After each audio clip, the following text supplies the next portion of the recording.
Praise the lord. Hallelujah. Good morning.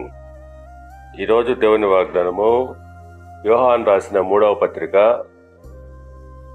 1వ అధ్యాయము 2వ వచనము. నీ ఆత్మ వర్ధిల్లుచున్న ప్రకారము నీవు అన్ని విషయములలోనూ వర్ధిల్లుచు సౌఖ్యముగా ఉండవలనని ప్రార్థించుచున్నాను. ఆమేన్. క్రీస్తునందు ప్రియులారా, నీ ఆత్మ వర్ధిల్లుచున్న కొలదే నీవు అన్ని విషయములలో వర్ధిల్లాలని భక్తుడు ప్రార్థిస్తున్నాడు. అవును, నిజమే.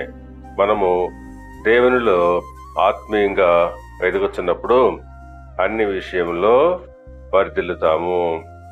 మత్తయి సువార్త 6వ అధ్యాయము 33వ వచనం ప్రకారంగా, కాబట్టి మీరు ఆయన రాజ్యమును నీతిని మొదట వెదుకుడే, అప్పుడు అవన్నీ మీకు అనుగ్రహించబడును.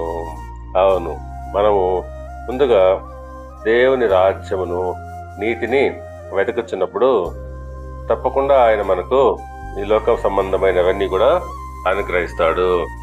కనుక ప్రియులారా, మనము ఎప్పుడైతే ఆత్మీయంగా వర్ధిల్లుచూ ఉంటామో అప్పుడు ఈ లోక సంబంధమైన విషయాల్లో కూడా మనము వర్ధిల్లుచూ ఉంటాము.